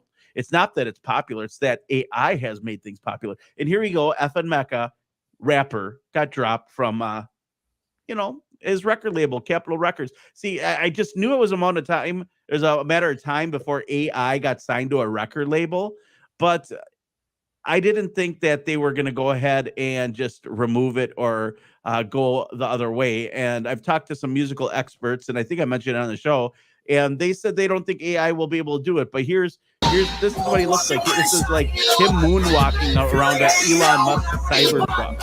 And if you guys want to hear what his rap sounds like, we can go ahead and play a little bit of that here for you. But look at that, man. He's just like moonwalking around his Cybertruck. It's Elon Musk that has like wallpaper on it. Like, this is 681,000 likes on TikTok. Like, guys, virtual influencer, not even real. Here it is, Fox 5 New York. Record label severs ties with FN Mecca. What you should know about the AI-powered virtual rapper. So now, how long is it before we have virtual sports? And we're going to get into that in just a few seconds in one of these other stories. We often think of musicians of any type, a living, breathing human being. But in this particular case, one musician does not exist, at least not in the way that we are accustomed to. He was signed by a record label, albeit for a short time. Here's what you should know about FN Mecca, the virtual artist who was at the center of a mounting controversy over its signing by a record label. Yes, you read that right. FN Mecca is a virtual artist. According to an article published by Music Business Worldwide in April of 2021, many parts of FN Mecca are based on artificial intelligence, from lyrics to chords to tempo of his music. A human, however, does voice FN Mecca. The artist is known to have a sizable following on social media with 10.3 million followers, bro. And he's fake. We're like real people here every day. It's like the girls who just show the little bit of skin and they got 10 million followers on TikTok all of a sudden that we make fun of sometimes in our videos that pop up here in the morning. Everything in TV sucks, but basically, Capitol Records signed FN Mecca on August 23rd. They said, we discovered that references to FN Mecca were scrubbed from the Capitol Records website. We reached out to Capitol Records for comment on the issue, and the officials of the group released a statement. Reads, CMG has severed ties with the FN Mecca project effective immediately. We offer our deepest apologies to the Black community for our insensitivity in signing this project without asking enough questions about equity and creative process being behind it. We thank those who have reached out to us in constructive feedback in the past couple of days. Your input was invaluable as we came to the decision to end our association with the project. AI fired. Look at him. He's like got a gold chin. He's like, he's got the Illuminati handprint. Let's make that audio. Yeah, the dude has like, he's cutting like artificial intelligence, augmented reality. What are they? Like literally, it's wild. This crazy AI getting signed to the record labels. We're gonna have AI actors in the future. We won't even have to have real actors. You're gonna just either have robots that are cheap and affordable, and that you don't have to pay a lot of money. And we're even seeing replacements for quarterbacks in the NFL. And you're like, what are you saying, Kriston? I'm saying that my Green Bay Packers, got a robot quarterback. That's right. What? Yep. Green Bay Packers got a robot quarterback for practice. And you can program the robot on how to throw. It can throw like John Elway. It can throw like Brett Favre. It can throw like Aaron Rodgers. It can throw like any quarterback that you promote to. And so basically, I'm not making this up. When the Green Bay Packers walked in the practice field last week, they're greeted by an unusual new teammate. It was a robot. Can't make this up. And here's a video of the robot, by the way. It's silent, but what you're seeing on the screen is that the robot is basically a gun with a cylinder of 6 footballs, and then it shoots the football at the receiver so he can learn how to intercept other quarterbacks' style of throwing or learn how to catch the ball better from the quarterback that they worked for. So this way, Aaron Rodgers doesn't need to put more miles on his arm than he had to. You know, the good old days of the quarterback coming and throwing every pass and practice are over, it looks like, for the Green Bay Packers. In the video, a 6-foot-tall robotic machine simulates a punter kicking balls at a rapid pace to players downfield. The robot, which holds 6 balls, is a revolving cartridge, could also imitate a quarterback style, including the speed, arc, and timing of the throw. The Seeker is a robotic quarterback, kicker, and punter rolled into one. It's a modern-day version of the piece of football equipment called a jugs machine that's been used to simulate throwing and kicks to football players for decades. The Seeker company official says, however, it is a more accurate thrower and runs software to let players practice more advanced gameplay scenarios.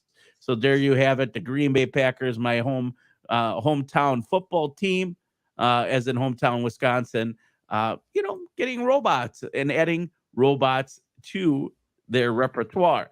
And that's nothing new. They're starting the season. They need the robots to get better than humans, right? Also on bigthink.com, we're going to go and do a rundown of some stories, Don.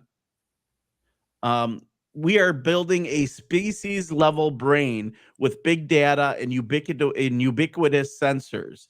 Well, we will become billions of people who share a single vast intellect. And this is what I'm talking about when I talk about the brain-cloud interface. That's right. That's exactly what I just said. Brain-cloud interface. And it's just wild. The more we see this stuff go into a mainstream discourse, the more it really drives it home. Like, this is a real thing, folks. This is a real agenda that we really have to get in front of, because next generation, could very easily be, you're maybe not even in your 70s or 80s. It could be, your children are 10, 20 years old. And, they got the chip hooking up to the brain cloud interface, and they don't even need to come over to the house to see you. They just beam themselves right in there. It's wild stuff is going on, man. You don't even need to be in the same room to make love to someone. This is Demolition Man. Everything is Demolition Man. And it's cool. Like, some of this technology is wonderful. Like, don't get me wrong, but at what cost? I mean, we are bad at math, so they say, and we're poor at reasoning, poor at collecting data, limited in the amount of data we can handle, and unable to comprehend the complexity of the world we're in. But computers, they can do it all. We'll just have a brain cloud interface, just beam me up, Scotty, get me on the ship, and I'm ready to go. Captain of the Enterprise, Kriston T. Harris here, ready to take on the Klingons. By Klingons, I mean clingy females. Now, excerpted from Stories, Dice, and Rocks is, think about this. Just having that brain cloud interface there. Wild. How about this one? These bioengineered corneas gave 14 blind people their sight back. In recent years, technology has worked wonders, helping blind or visually impaired people regain their sight, perhaps most notably via using the CRISPR gene editing and cure inherited blindness. Now, a different technology, and by the way, CRISPR is gene editing. It's biohacking. I was about to say, there's CRISPR again. We always talk about CRISPR. The Captain Crisp there. Captain CRISPR. We gotta make like a garbage pail kid deck one of these days and sell it on the Rundown Live. I mean, we do it for you guys. Obviously, we don't make money, but if you want to support us, you can buy some shirts. We have them on the website. But back to this. Now, a different technology has been used to cure different cause of blindness. A paper published last week in Nature Biotechnology describes a bioengineered cornea that restores sight to 20 people, 14 of them previously blind in an initial clinic trial. The cornea is the outermost layer of the eye. It's transparent film like tissue that covers the iris and pupil and both protects the eye and helps focus light we see. So the contacts basically give you your sight back. I mean, I'm all for this kind of technology, bro. Yeah, I was just about to say, this is actually the kind of technology where I don't really see. I mean, of course, there could possibly be some sort of Trojan horse negative, downside to it, but I can't, think of it at the moment. And this is the upside of transhumanist technology. If we actually have sane, rational people just legitimately trying to develop things to help people, things like this are, amazing innovations. There are certain things that we can do with the technology that we have that can incredibly increase the quality of life for people that have had their quality of lives ruined by things out of their control. You get into an industrial accident or something, you lose your sight, and maybe you're able to have one of these put in, and all of a sudden you can see again. Or maybe a baby's born without sight. That happens sometimes. And Does anyone disagree with this? Obsessively watching the news can make you mentally and physically ill.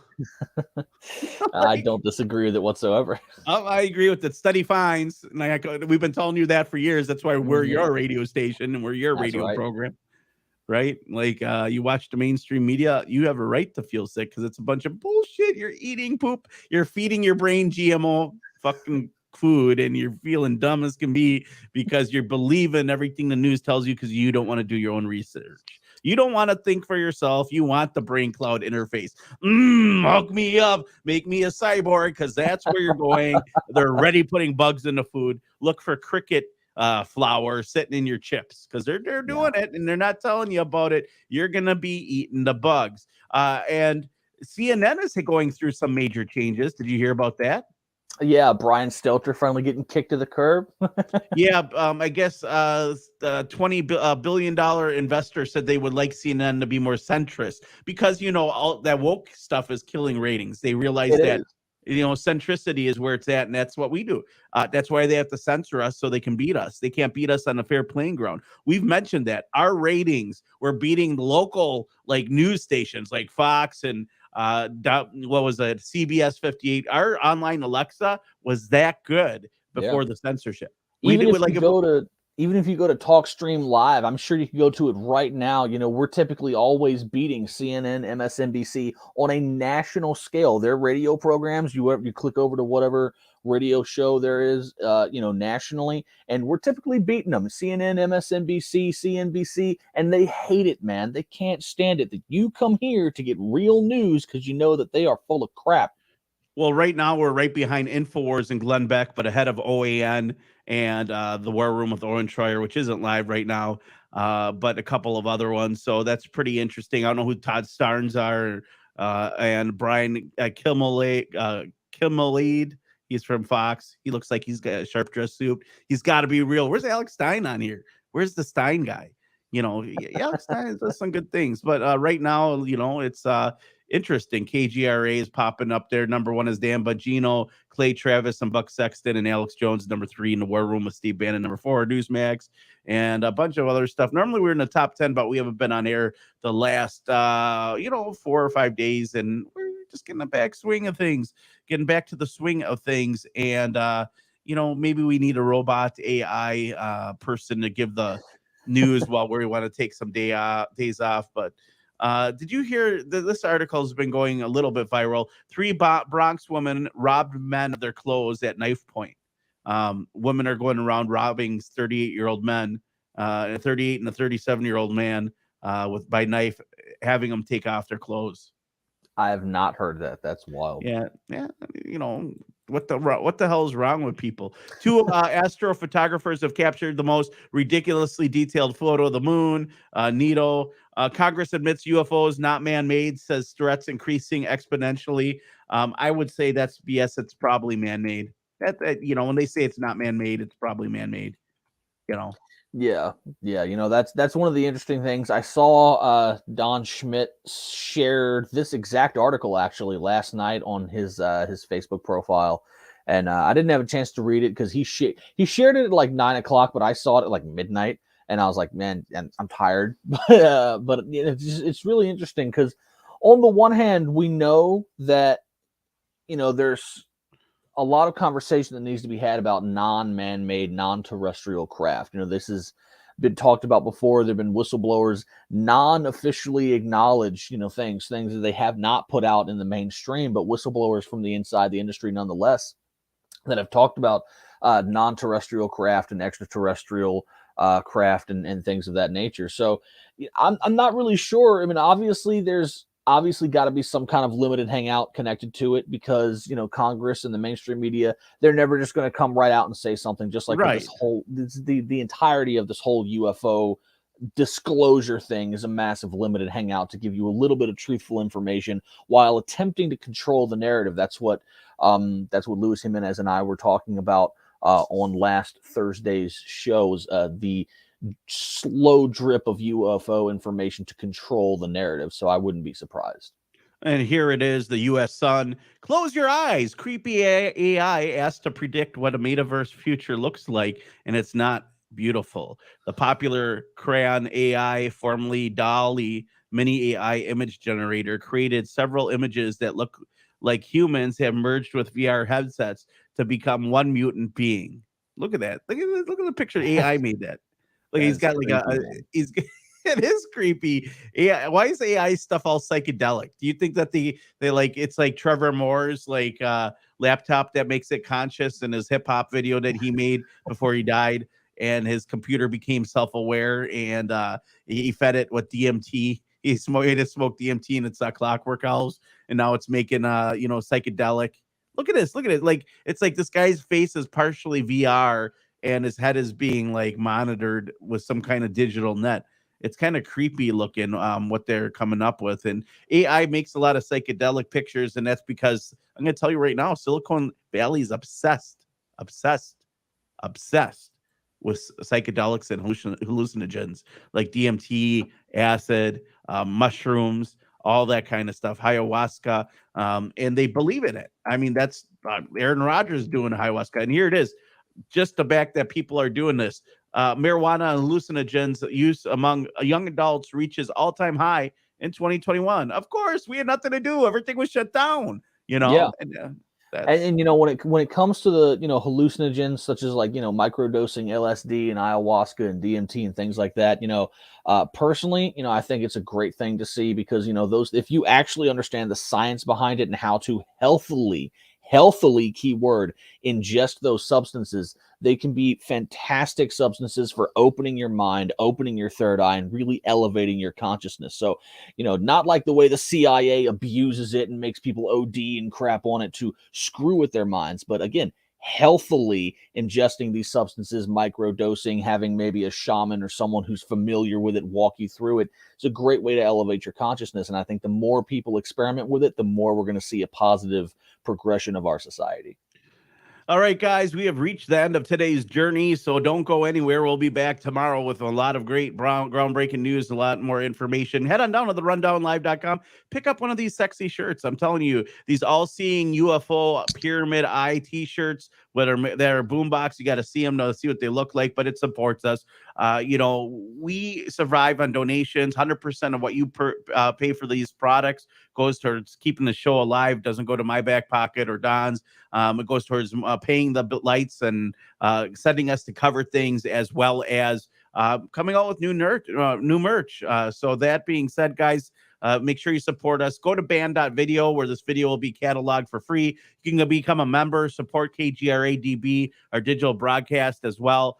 They have a 3-day free trial or 7-day free trial right now, I believe, on their website. Check it out and definitely go pick up Alex Jones's new book, A World The Great Reset and the War for the World. I'm still waiting on my copy. I hope you guys got yours. We'll talk soon. You guys stay blessed.